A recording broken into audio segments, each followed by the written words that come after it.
It's the real news. I'm Aaron Mate. The Russia news in the U.S. this week is all about Donald Trump Jr.'s emails. So you might have missed what's also happening right now with Russia and its neighbors. The U.S. has deployed long-range Patriot missiles to the Baltics for the first time. This comes as the U.S. and NATO allies conduct military exercises in the Baltic republics on or near Russia's border.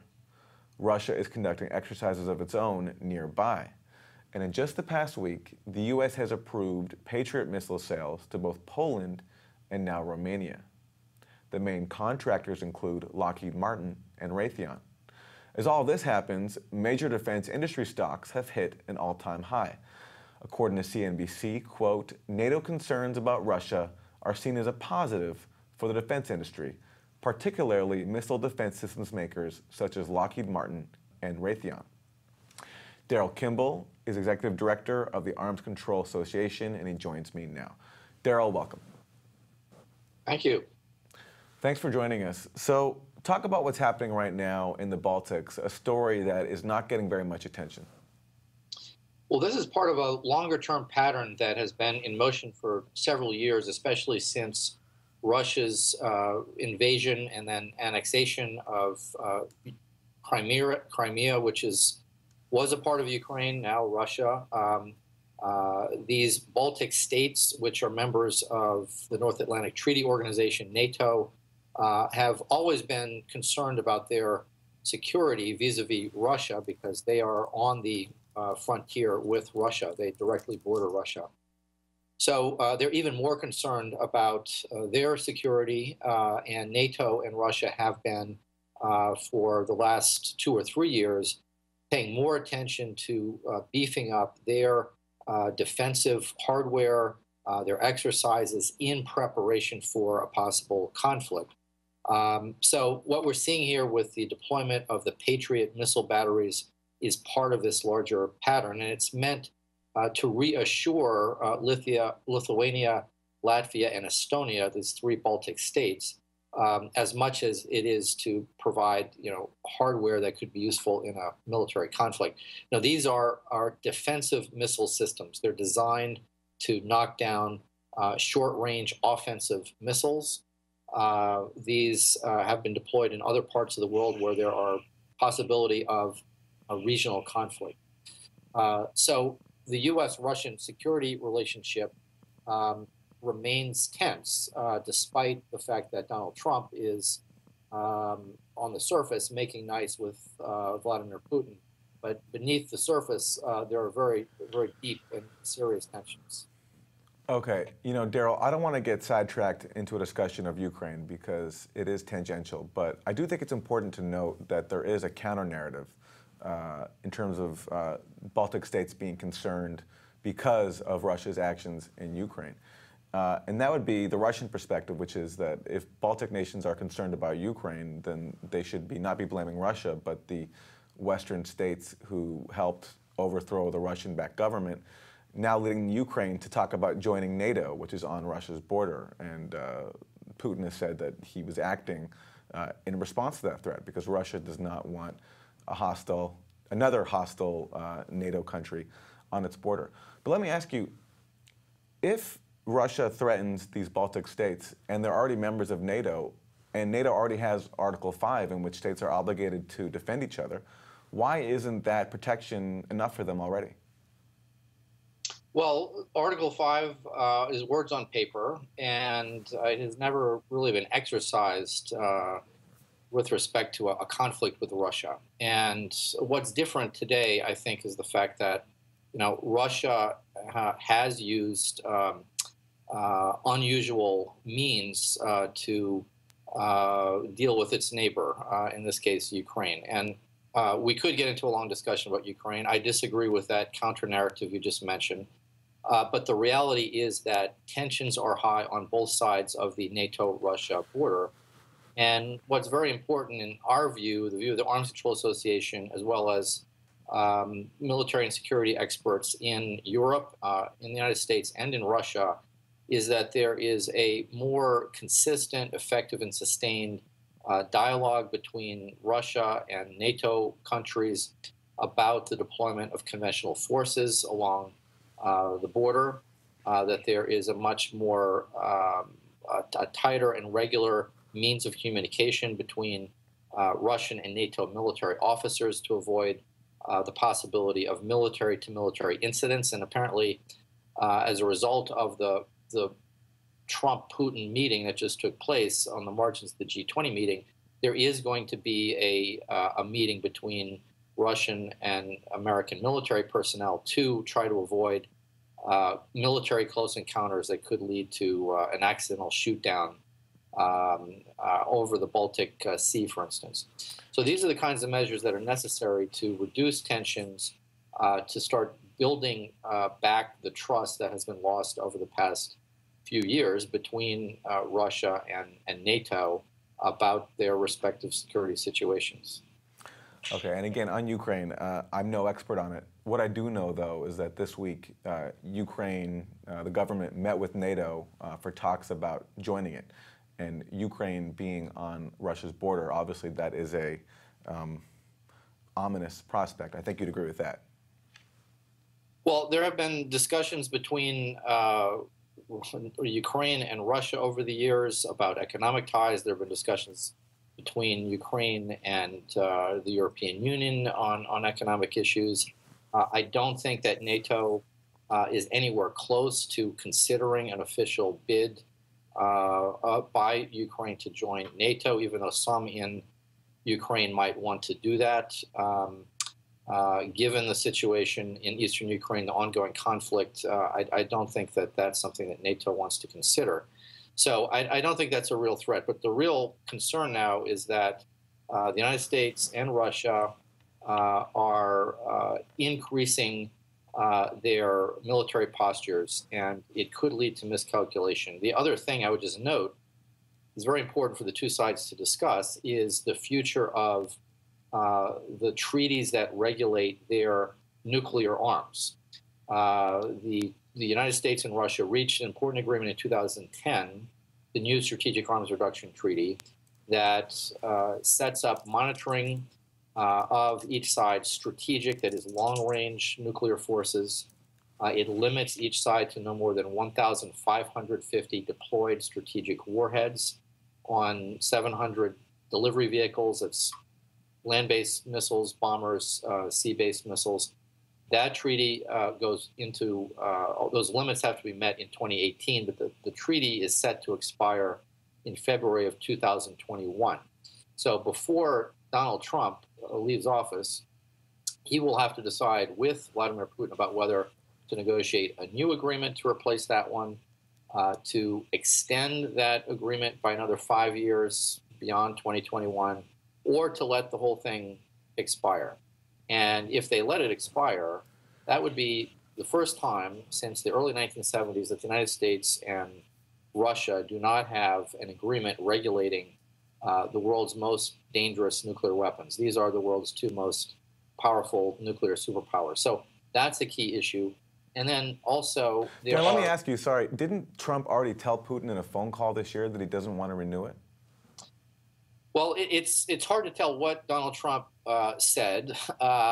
Reportedly, President Putin, in that initial phone call back in February, I believe it was, Putin suggested the two sides should discuss the extension of the treaty beyond 2021. The two presidents can decide to do this without the approval of their respective parliaments. Trump reportedly said the New START agreement is a bad deal. I don't know about that. And right now, the administration, the Trump administration, is undertaking a formal review of U.S. nuclear policy. And part of that decision will probably be to determine whether Trump wants to extend New START, negotiate a new agreement, or let it all just go away in 2021. So we don't know for sure. But I would also just note that up until that phone call, Russia had rejected the idea of extending New START. And President Putin had rejected a proposal from President Obama in 2013 to negotiate deeper reductions in the two sides' still bloated nuclear arsenals. So that would have been a shift for Putin. We'll have to see what Trump decides to do. I am worried that the Trump administration will decide to let this treaty go by the wayside, and that would be a terrible mistake. And Daryl, I cut you off there. You were raising a second area of concern. Yeah, well, one other area of concern regarding the two sides' nuclear forces is that there is a very severe dispute over compliance with the 1987 Intermediate Nuclear Forces Treaty, the INF Treaty. That was struck between Presidents Gorbachev and Reagan, and that eliminated an entire class of intermediate range nuclear armed missiles, the so-called Euro missiles. So neither side is supposed to have any ground-launched intermediate range missiles, but the United States 2 years ago detected activity by Russia that suggests that Russia may not be in compliance. And the two sides have only met once to discuss this issue to try to resolve this dispute.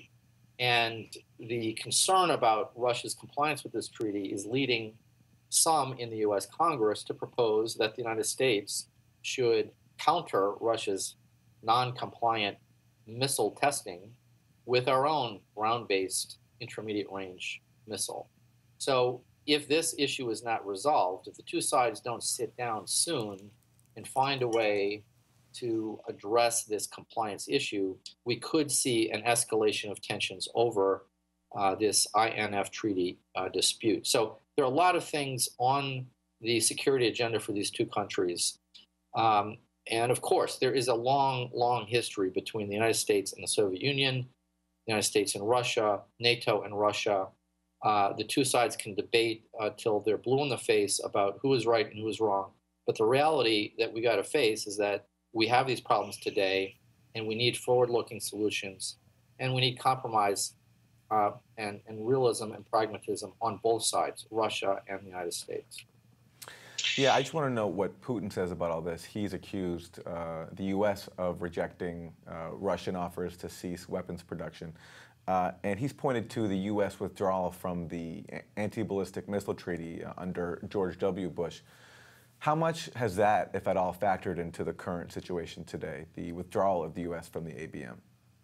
Well, about 15 years ago, yes, the George W. Bush administration decided to withdraw from the 1972 anti-ballistic missile treaty, and that treaty was all about limiting each side's strategic missile interceptor capabilities so that they didn't get into both an offensive and a defensive arms race.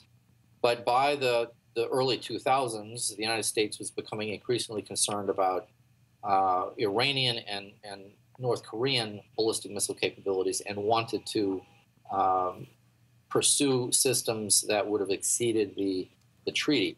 Now, over these 15 years, the United States has only deployed 44 interceptors in Alaska and California that would not be compliant with the ABM treaty.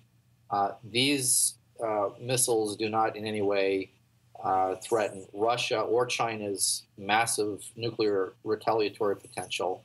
But yeah, the Russians are concerned that the United States might further expand the United States' strategic missile interceptor capabilities, particularly in Europe. So that is another area where the two sides need to sit down, have an adult conversation. They need to avoid lobbing accusations back and forth or bringing up old issues, water under the bridge, and they need to find some solutions. And right now, there is not a serious, sustained dialogue between the United States and Russia on these strategic weapons issues, missile defense, the INF Treaty, the future of New START, or how to avoid dangerous military-to-military incidents that could lead to a small conflict that then grows into a major crisis. Right, Daryl. So on that point, if the Baltics, where these military exercises are going on right now on both sides, Russia and NATO, if the Baltics are a potential flashpoint, how could that situation be resolved in a way that doesn't involve, putting all these massive missiles inside Russia's neighboring or nearby countries? Well, I think one thing that needs to be done is, both sides need to avoid the kinds of provocative exercises that they're now engaged in a tit-for-tat basis. Both sides need to, for the purpose of military readiness, they need to conduct exercises somewhere and in some way. But to do so on the border of either side, it is provocative. It is worrisome, and it's particularly worrisome for the Baltic states, who are in a vulnerable position because Russia's the Russian mainland is right up against their border. So I think there needs to be a long-term dialogue between NATO and Russia about how to pull back ground-based forces from the frontier, so to speak. There was a treaty negotiated back in 1990, the Conventional Forces in Europe Treaty, that was designed to limit each side's conventional force deployments in a way that made their militaries less threatening to the other side. That treaty has fallen apart for many different reasons, and there's not a replacement on the horizon. So the German government has proposed the renewal of a dialogue about conventional force limitations and transparency, so that there is not this fear of some sort of lightning move across the frontier, either from the west to the east or the east to the west. Let me ask you quickly, for people who want to know just what the scale is of the military buildup on both sides inside Eastern Europe between Russia and its NATO neighbors. Can you give us an overview of just the kind of missiles and weapon systems that we're talking about and how dangerous they are? Well, it's hard to catalog the whole list, but let me just mention what kind of nuclear and missile weaponry the United States and Russia have. The U.S. and Russia, as I said, have deployed about 1,550 strategic nuclear warheads. The United States has close to 800 nuclear delivery systems. The Russians close to 600. Each side deploys these on submarines, strategic bombers, and on land-based missiles. And then in addition to that, Russia has a force of several hundred tactical nuclear warheads for battlefield use. The United States still deploys, this is a vestige of the Cold War days, about 160 nuclear gravity bombs on 5 NATO bases in Europe. So in addition to the conventional military forces that are on the ground in Russia, that are on the ground in the NATO countries, you have this nuclear firepower just behind it. So if there is a hot war between NATO and Russia, and one side is losing on the battlefield, there will be the temptation to threaten or to use nuclear weapons in order to counteract that loss or to avoid a loss. So that's why it's important to avoid any kind of conflict, and that's one of the reasons why U.S. and Russian leaders have said for decades that a nuclear war can never be won and must never be fought, because it would mean the utter destruction of all of these countries in ways that would make World War II look mild by comparison. So that's what's at stake, and we can't forget that that's what we're still living with, the world that we're still living in. Daryl Kimball, Executive Director of the Arms Control Association. Daryl, thank you. Yep, thank you. And thank you for joining us on The Real News.